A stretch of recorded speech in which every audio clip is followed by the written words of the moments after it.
Avant de travailler activement dans le show business, je réalisais pas à quel point la célébrité, c'était du pouvoir. J'étais certainement consciente du pouvoir des médias sur la décision des gens, dans le public en général, mais j'avais pas idée d'à quel point ça change la donne une fois qu'une personne devient connue. Et alors que pendant des années, il y avait un gatekeeping qu'on appelle. C'était une chasse gardée, le fait de devenir connu ou pas. Maintenant, c'est accessible à tout le monde grâce aux réseaux sociaux. C'est sûr que ceux qui ont le plus de budget y arrivent plus facilement, mais c'est quand même accessible parce qu'il y a certaines façons de faire, même de façon organique, qui peuvent mener quelqu'un vers le pouvoir. Mais donc, cette notion de célébrité et pouvoir, on va la regarder aujourd'hui dans l'angle des élections américaines parce qu'on est à quelques jours du vote Trump-Harris. Mais comme j'aime que les épisodes de podcast restent pertinents, peu importe le moment où vous allez les écouter, on va parler du pouvoir de la célébrité et de l'influence réelle des gens qui ont des communautés engagées en ce moment sur le web, tel que ça ne l'a jamais été autant démontré dans l'élection américaine qui s'en vient. Ce week-end, Donald Trump était à Joe Rogan, qui est le podcast le plus populaire aux États-Unis. Peut-être pas au monde, mais certainement aux États-Unis, puis pas loin dans le monde. Puis il y a 2 semaines, Kamala Harris était à Call Her Daddy, qui est le podcast le plus célèbre pour les femmes dans le monde en ce moment. Alors, est-ce que non seulement la célébrité, mais maintenant le podcast, c'est avoir un énorme pouvoir sur les gens? Puis je vais vous proposer que c'est un pouvoir qui peut être encore plus fort que celui d'une personnalité connue à la télé en ce moment, à cause du format, à cause de ce que ça crée. Alors, restez avec nous. J'ai une idée aujourd'hui. Mon nom est Jeanne Étiquette, avec ma petite musique jazz ce matin. Je suis encore à la recherche là, d'une musique. Alors, mon nom est Jeanne Étiquette. Je suis consultante en notoriété, en développement de notoriété, d'impact, de storytelling, de contenu. Lorsqu'on est une personnalité publique, qu'on veut le devenir et qu'on veut utiliser ce pouvoir-là avec discernement. Si c'est ça votre intention, venez nous voir. Alors, je me décris jamais pareil, mais ça ressemble à ça. Vous me direz, c'est quoi votre façon préférée? Alors, les élections américaines qui s'en viennent, ma réflexion face à... Tu sais, c'est pas partout dans les médias. Tu sais, je me rendais compte que je pense que dans certains épisodes, je vous ai déjà parlé du fait que depuis toute ma vie, je lisais les journaux tous les matins. Puis là, j'ai de la difficulté à le faire. Et là, il y a un mois à peu près, j'étais là. Voyons, je n'entends pas parler des élections. Tu sais, il me semble que les dernières élections, là, tu sais, on était quasiment dans un climat anxiogène, les dernières élections aux États-Unis, là, parce qu'ils démonisent beaucoup ça, là, si Trump gagne, c'est la fin du monde, etc. Moi, j'aime pas l'absence de nuances, OK? J'aime pas ça, l'absence de nuances, c'est-à-dire que, tu sais, le démon d'un bord, puis tu sais, dans le sens où... C'est ça, j'aime pas l'absence de nuances, fait que... Je me méfie, tu sais, quand les gens disent que quelqu'un est tout mauvais puis quelqu'un est tout bon. Ceci dit, on s'entend, je suis féministe, là. Je pourrais pas voter pour un gars qui a dit "Grab them by the pussy", là. Moi, je pourrais pas faire ça. C'est contre mes valeurs, c'est contre tout mon être. Maintenant, de là me faire dire que tout ce qu'il dit puis tout ce qu'il a fait, c'est le démon, pas nécessairement. Cependant, je regarde les élections américaines en fonction d'un œil d'une personne du grand public. Donc, pas quelqu'un qui est impliqué dans la business, le lobby, qui s'intéresse tous les jours à la politique, parce que, tu sais, le milieu des affaires, etc., tu sais, il y a des gens... Les élections sont aussi décidées par le vrai monde qui décide d'aller voter.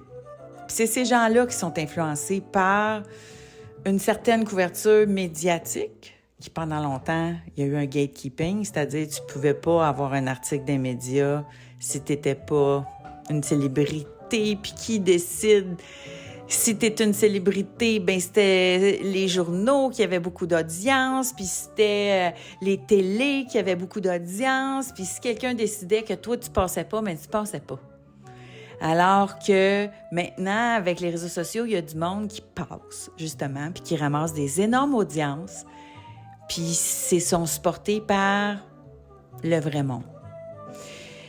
Alors, c'est important d'aller voir qui les influence, ces gens-là, et qu'est-ce qui peut faire, qu'ils vont prendre une décision. Et là, si on regarde, on va prendre les élections américaines comme exemple. Donc, je vous ai dit, le week-end dernier, Donald Trump a fait Joe Rogan.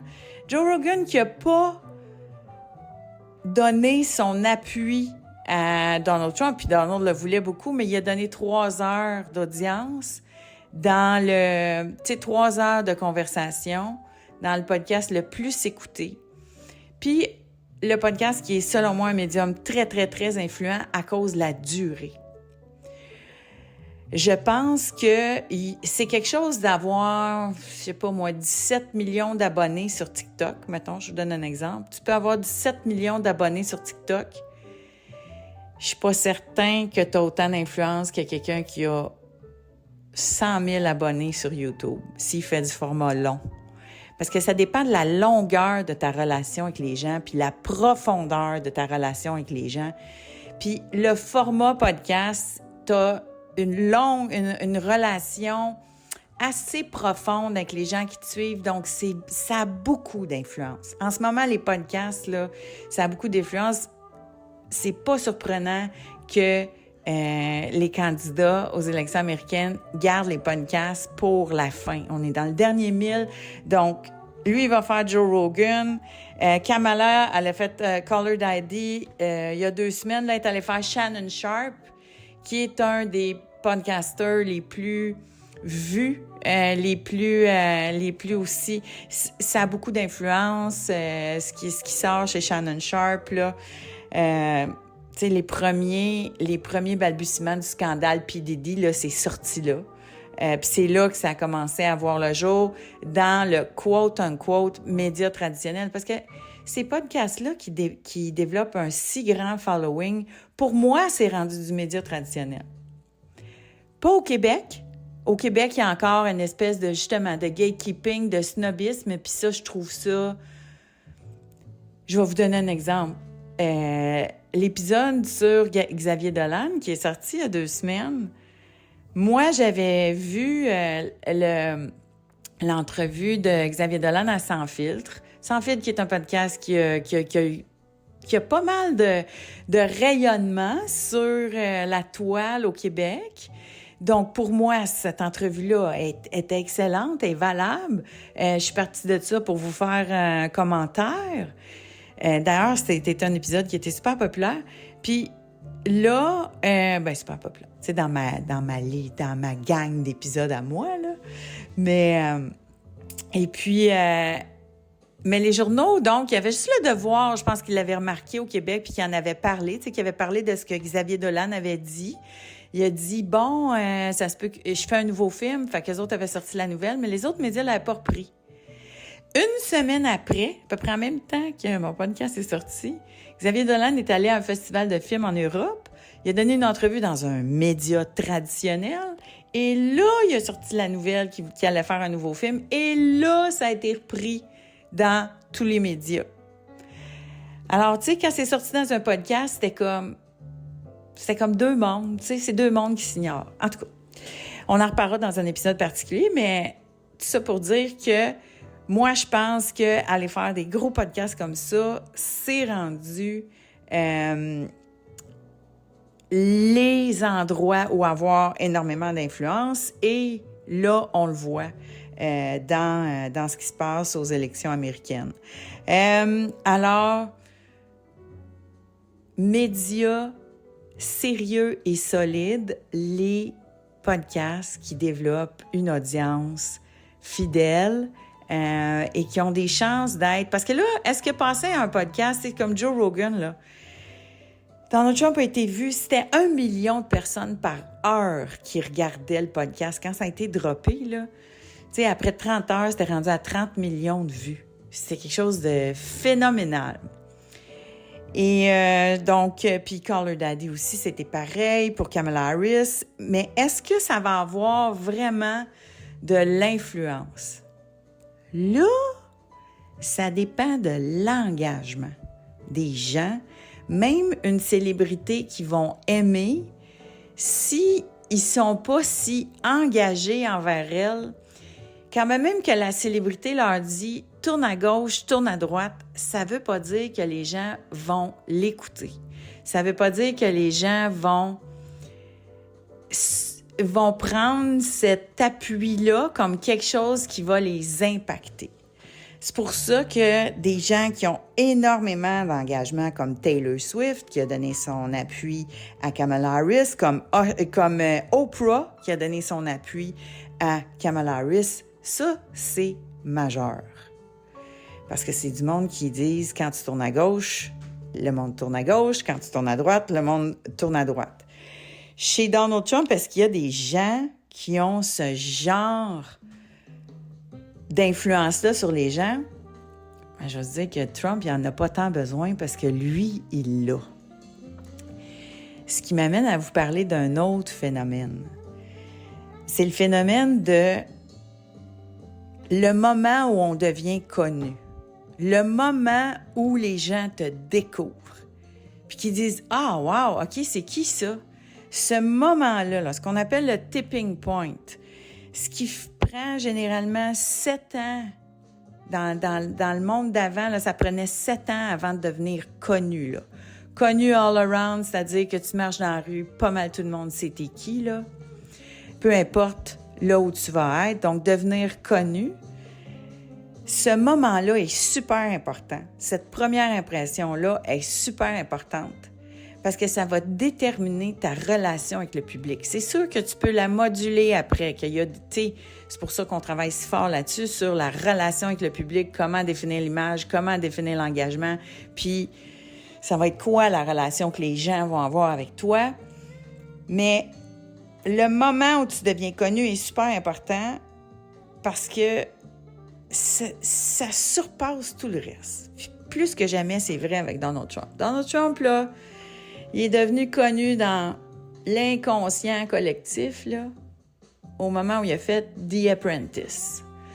The Apprentice, show réalité au Québec, au monde, qui a été le plus populaire, qui était produit par Mark Burnett, équipe de Survivor.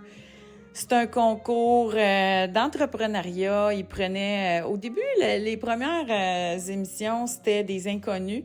Il leur faisait faire des tests d'entrepreneuriat. Il leur donnait des défis chaque semaine. Et à la fin, Donald Trump décidait qui part, qui reste. Puis son brand, c'était je suis très décisionnelle, je suis très imprévisible, j'ai pas peur de prendre des décisions impopulaires. Si je t'aime pas, je t'aime pas. Si je te cancelle, je te cancelle. C'était Puis ça, c'était rarement vu là, à la télé américaine, quelqu'un qui avait ce persona-là. Donc, le persona que Donald Trump a présenté, puis du fait qu'il a pris ces décisions-là, puis que les gens ont développé une confiance en lui, puis une affection envers lui, qui est, en tout cas, ces gens-là, on dirait qu'ils ont ça dans la tête. Tu sais, Donald Trump, j'ai-tu confiance en lui, j'ai-tu pas confiance en lui? Si ça s'est déterminé là, il n'y a pas grand-chose qui est capable de leur faire changer d'idée. Parce que Dieu sait que des scandales depuis tout ce temps-là, parce que là, les gens ont passé 5, 6, 7 ans avec Donald Trump, là, à avoir du fun avec lui, là. Fait que grab them by the pussy, c'est ça, c'est quand il avait dit, il y avait une interview de lui qui était sortie, qui disait à Billy Bush, off-cam, dans le cadre d'une entrevue à, je pense que c'était E! News ou Entertainment Tonight, il expliquait que, tu sais, les femmes, lui, c'était super facile, il se promenait n'importe où, puis il pouvait frencher n'importe lequel que ça y tentait, puis il pouvait grab them by the pussy, les prendre par les parties génitales, puis les femmes se laissaient faire, puis il n'y avait pas de problème, puis... Fait qu'il a dit ça. Après ça, il traite le monde de tout et non. On se croirait à la petite école en 5e année. Il y a des propos incohérents. Je veux dire, il a fait un paquet de gaffes que les gens ne pardonneraient pas à des politiciens qui voient une fois par 4 ans dans une campagne qui dure pour eux autres à peu près 2-3 mois. Puis qu'il y a certaines citations qui vont être reprises dans les journaux, des médias sociaux. Puis, tu sais, moi, je connais plein de monde intelligent là, qui s'intéressent pas aux médias tant que ça. Ils vivent leur vie, là. Tu sais, ils se laissent pas t'amener par... oui, les médias, c'est un certain pouvoir, mais surtout aujourd'hui, c'est tellement fragmenté. C'est tellement difficile d'aller chercher. Puis en plus, tu as 2 couches qui se parlent pas. Là. Le numérique parle pas au traditionnel et vice-versa. C'est comme s'ils sont trop occupés à se compétitionner pour se parler. Fait que même chose dans le corpo, là. T'es spécialisé dans un puis pas dans l'autre. Fait que c'est difficile là, de faire l'unanimité puis d'aller rejoindre les gens. Fait qu'il a beau faire les gaffes qu'il veut, quand t'as passé 7 ans avec quelqu'un, il va faire une gaffe, puis tu vas le laisser aller. Ceux qui l'aiment, ils l'aiment, puis ça va prendre... On le voit, là, ça en prend beaucoup pour les faire changer d'idée. Cette relation-là est établie. Cette première impression-là est faite. Puis là, en plus, t'as tout le reste, là. Tu sais, t'as un discours qui répond à des besoins des gens, des valeurs des gens. Il y a tout... Tu sais, les gens, les évangélistes, là, qui, ils parlent à ces gens-là. Ceux qui ont peur, ils nourrissent la peur beaucoup. Fait que ceux qui ont peur de ce qui s'en vient, ils nourrissent ça. Puis ça a été prouvé, tu sais, c'est comme la tyrannie du clic. Ça a été prouvé que tu vas plus aller voter pour, si t'es en maudit, tu vas plus aller voter contre quelqu'un que pour quelqu'un. Fait que c'est pour ça que le deuxième podcast un des podcasts les plus populaires là, par rapport à la droite, c'est Candace Owen. Là. Je pense que c'est une ancienne d'un média de droite qui a parti son propre podcast. Puis elle en fait, là, je veux dire, tous les jours depuis un mois, elle est contre Kamala Harris. Là. Elle parle pas pour Trump, elle parle contre Kamala Harris. Puis c'est intense, là. Je dirais, elle parle de ses origines, des résultats de son 23andMe. C'est quoi ça? Comment ils ont eu accès à ça? 23andMe, c'est... puis là, eux autres, ils ont des gros problèmes, là. C'est, tu sais, ils font des tests génétiques, épigénétiques. Ils vont regarder ton ADN, puis ils vont te dire qu'est-ce qu'il y a dans ton ADN. Là, je pense, il y a comme un mois ou un mois et demi, tout le conseil d'administration de 23andMe a démissionné. Fait que c'est clair qu'il y a eu comme des leaks, là, par rapport à ça. Et là, Kamala Harris, ça s'est sorti, ses résultats. Puis, en tout cas, ça, c'est épouvantable, là. Mais elle en fait comme un cas de parler contre Kamala Harris, un peu comme Donald Trump fait. Mais tu sais, je regardais les célébrités qui le soutiennent. On a Roseanne, Kid Rock, Dennis Quaid, ça c'est plus au niveau chrétien. Jon Voight, qui est le père de Angelina Jolie. Dave Portnoy, là, vous connaissez peut-être pas ici, ou ceux qui m'écoutent en Europe, mais c'est le fondateur de Barstool Media. Barstool Media qui est comme le parapluie, le umbrella. Il y a plein de podcasts en dessous de ça. Fait que lui, tu sais, si lui, il endosse quelqu'un, ça a beaucoup d'influence parce que les podcasteurs ont beaucoup d'influence. Ça, je vous dis, là. Les podcasteurs, ils passent beaucoup de temps avec leur audience. Surtout les podcasteurs qui ont des vidéos. Si vous voulez vraiment développer votre influence. Oui, c'est le fun, faire un podcast audio, là, comme moi, mais ceux qui font un podcast vidéo, c'est encore plus porteur. Mais donc, Dave Portnoy, c'est quelqu'un qui a de l'influence. Puis il y a Elon Musk qui apparemment là, a donné son appui à Donald Trump. Mais des fois, tu sais, je me dis, ces appuis-là, c'est ça dépend à quel point les gens vont tourner à gauche. Si tu leur dis de tourner à gauche ou à droite, puis c'est pas tout le monde qui a ce genre de relation-là de développer avec leur audience.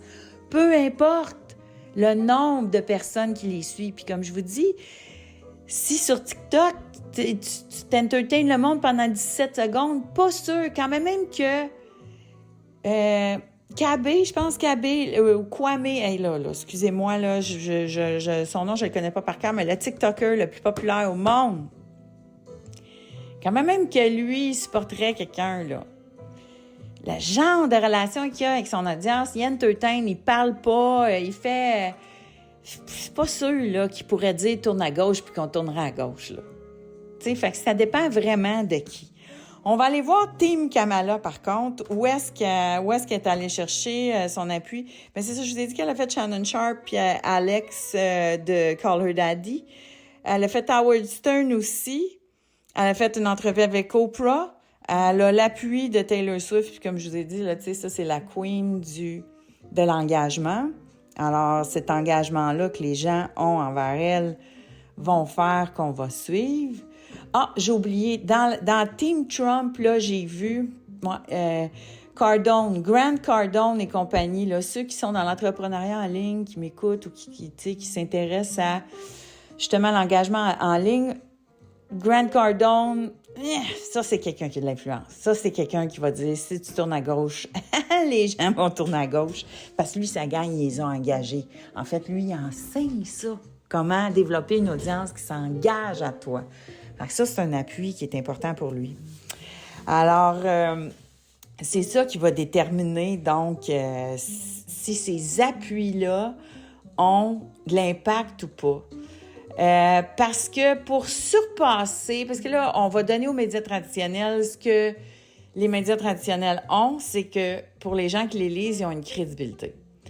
Ils ont des relations à long terme. Tu sais, quelqu'un qui lit, mettons, un chroniqueur dans le Journal de Montréal, ici, La Presse, Le Devoir, puis qui lit depuis longtemps, il a développé une confiance en cette personne-là. Il a développé... les gens des médias traditionnels ont de la crédibilité. Alors, c'est ce que les journaux ont développé aussi comme aura, c'est-à-dire que la personne qui vous parle est crédible. Alors, ça risque d'avoir beaucoup d'influence aussi. Ça a plus de poids. Puis c'est pour ça que quand on parle de notoriété, pour les gens sur le web, c'est que si vous voulez que votre visibilité à l'aide du poids, il faut développer la notoriété. Sinon, c'est juste la visibilité. Puis peu importe, si tu as 17 millions de personnes, ça se peut que ça donne rien. Ton influence, elle ne serve même pas à vendre quelque chose, tu sais. Ça dépend. Alors, tout ça pour dire que c'est quand même important d'avoir l'appui des médias traditionnels. Je suis pas en train de dire que les podcasts ont surpassé, sauf que c'est un rôle tout aussi important. Donc, dans la tournée des médias, ils deviennent très, très présents. Puis encore, les célébrités aussi, là. Il y en a des célébrités qui sont... là, Kamala Harris fait appel à beaucoup de célébrités.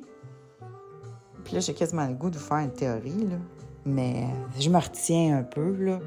Mais non, là, je suis sur mon podcast avec ma gang, là. Je peux quand même me permettre d'aller un petit peu, mais... Là, j'ai regardé dans les célébrités qui ont supporté dans les derniers jours.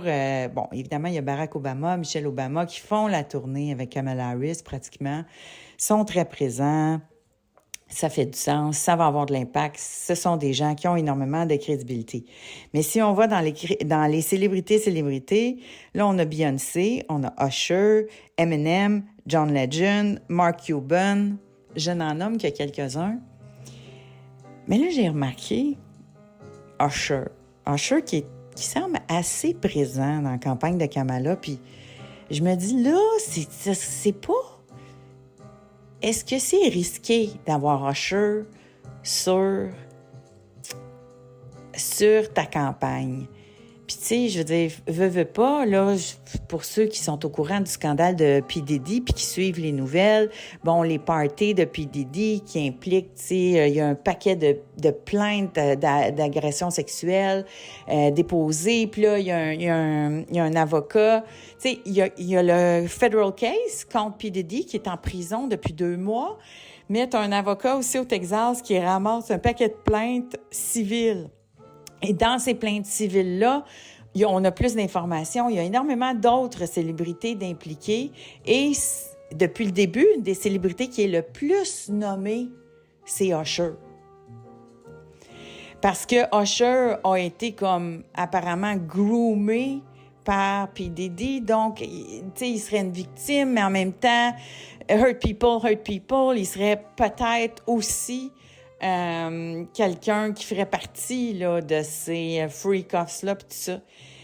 Et là, moi, je me dis, si Kamala Harris se promène avec Usher à ses côtés, et là, je vais y aller de ma prédiction, mais c'est probablement parce que Usher est de celui qui a porté plainte contre Diddy.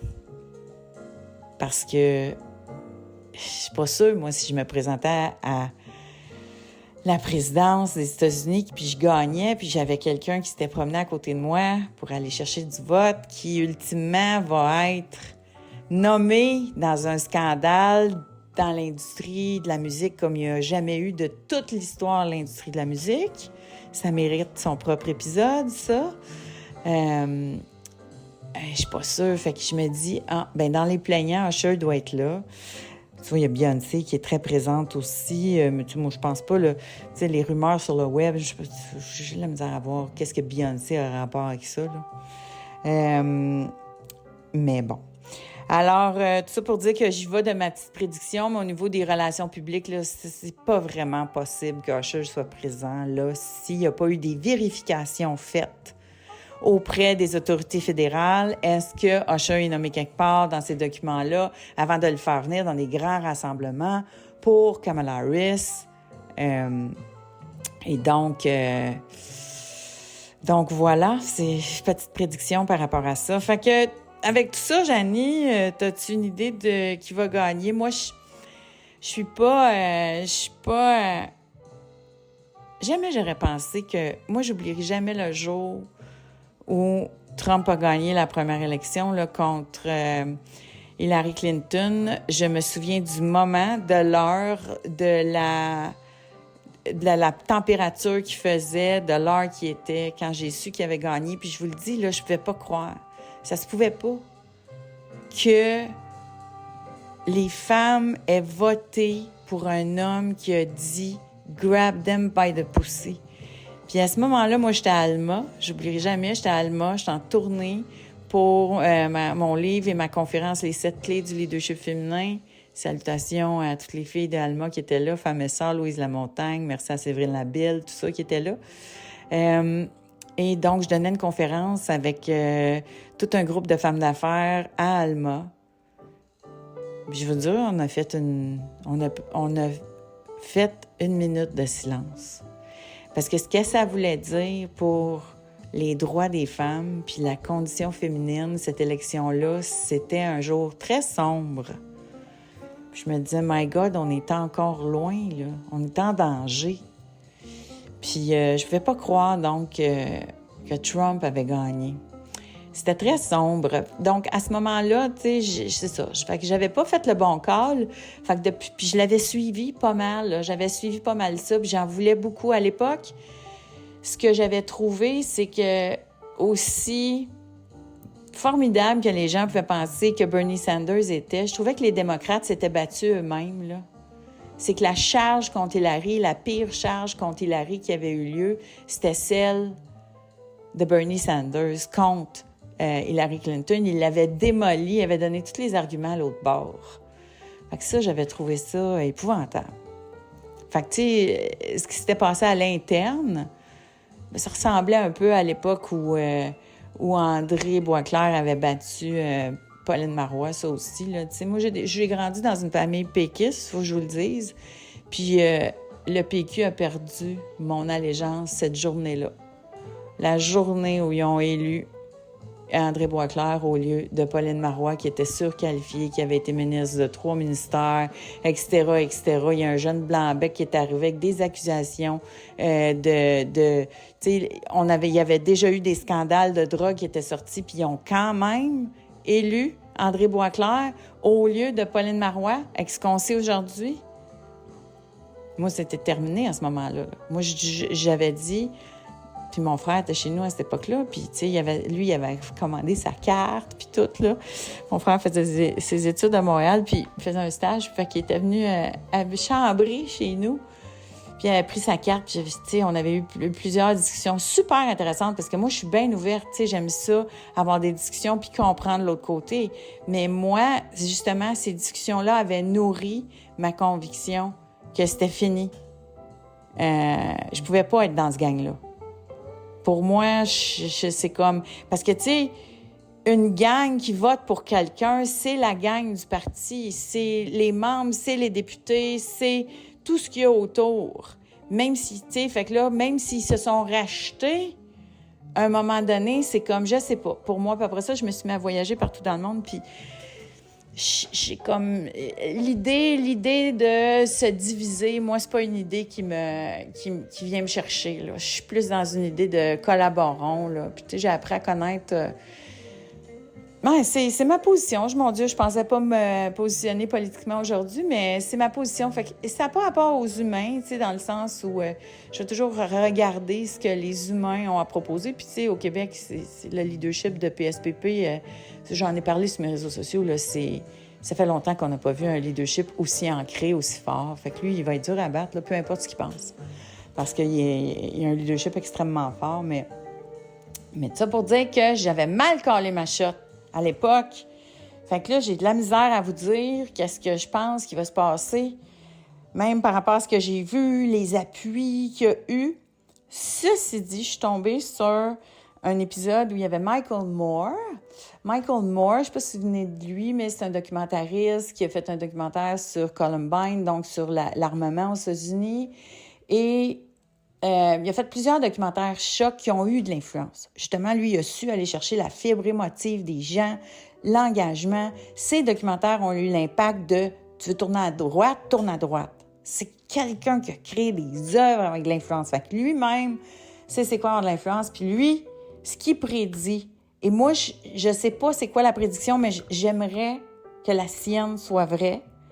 Ce qu'il prédit, c'est que les femmes n'auront jamais autant sorti pour le vote que lors de la prochaine élection et que Kamala devrait gagner à cause de ça, que les sondages ne prennent pas ça en considération et que ça contribuerait là, à faire pencher la balance des sondages qui sont extrêmement serrés. Mais ces femmes-là, justement, qui vont aller voter contre, parce que là, il va y avoir du contre Trump, ils vont se lever puis ils vont y aller. Apparemment, c'est ce que Michael Moore dit. Et Michael Moore avait prédit avec justesse les résultats des 2 dernières élections, même si elles étaient très, très serrées, parce qu'il est sur le terrain, puis il parle au monde. Alors, puis souvent, c'est ce qu'on va se faire dire, tu sais, les journaux parfois, ils perçoivent pas autant ce qui va se passer. Tu sais, la première élection ici au Canada où Justin Trudeau a été élu alors qu'il était 3e dans les sondages, par la suite, les gens vont dire sur le terrain, on le savait. Sur le terrain, on le savait que c'est ça qui allait passer. Si tu parlais aux gens, tu sais, c'est ça, c'est pas tout le monde qui répond au sondage, c'est pas tout le monde qui répond au téléphone, c'est pas tout le monde qui... Tu sais, il y a cette fameuse majorité silencieuse-là, là. Alors, la fameuse majorité silencieuse qui est tombée en amour avec Donald Trump et qui ne change pas d'idée, peu importe ce qui arrive, Kamala Harris, elle n'a pas cet avantage-là. Fait qu'elle dépend plus des gens qui lui ont donné leur appui. Elle dépend plus d'une Taylor Swift, d'une Oprah, puis des gens dans la communauté d'affaires, là, aussi, puis du lobby, puis de toutes les organisations. Bon, il y a plein d'organisations, là, qui font sortir du vote, là. Ça fait des années, là, ça, là. Ils se font des gangs, puis let's go, on sort ensemble. Pas juste en Survivor que ça se fait, là, ça. On fait des alliances, puis on vote pour quelqu'un, là.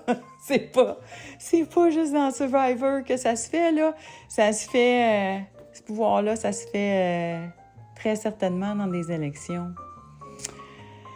Alors, voilà. C'était mon épisode du jour de J'ai une idée, l'influence, le pouvoir de ceux qui ont cette célébrité-là, à la fois numérique ou dans les journaux traditionnels. Quel est le niveau d'engagement? Qu'est-ce qui peut vraiment faire la différence? Fait que, je sais pas s'il y en a qui m'écoutent, qui se développent des communautés, mais il faut en tenir compte de ça. Puis si vous avez une communauté puis vous n'avez pas la crédibilité qui vient avec, ça a de l'impact sur ce que vous allez leur proposer, que ce soit du contenu pour attirer le plus grand nombre de personnes possible ou que ce soit pour vendre des choses, que ce soit pour développer votre influence dans le monde des affaires, dans le monde de la politique. Tout ceci est pertinent. Aujourd'hui, il faut prendre ça en considération. Puis ça me passionne pas mal. Vraiment, là, ça me passionne pas mal.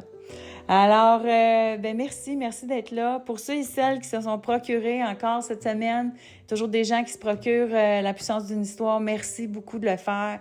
Merci beaucoup de vous choisir, d'utiliser ces techniques-là qui sont prouvées et éprouvées pour vous présenter, pour vous raconter, pour aller toucher les gens, justement, pour commencer cette relation-là d'engagement que vous allez avoir avec eux autres qui va faire que si vous dites tourner à droite, ils vont peut-être tourner à droite.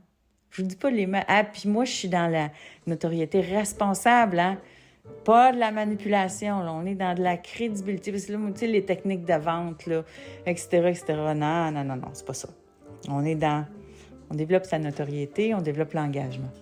Alors, merci beaucoup de vous l'être procuré. Puis là, je le sais, un matin, je me suis dit, là, je leur ai promis faire un podcast en 3 heures. Vous allez le faire. Je suis sur le bord d'avoir une adjointe, là. Je suis sur le bord. Ça a été long. Ma neurodivergence oblige. Puis Hey, là, j'ai découvert ça, là. Plus ça va, là, la paralysie exécutive, là, quelque chose qui vient avec la neurodivergence, là, ça contribue un peu à mon... Mais il y a aussi le fait que je cherche vraiment quelqu'un avec qui le fit va être bon et facile. Puis ça, ben, tu sais, faut prendre son temps. Fait que je suis de bord d'avoir un adjoint, puis dès que je l'ai, là, je vous mets ça en ligne, puis... toutes ceux et celles qui veulent un podcast, ça va être à votre portée. Merci pour votre patience. Merci d'être là. Je vous embrasse. À la semaine prochaine.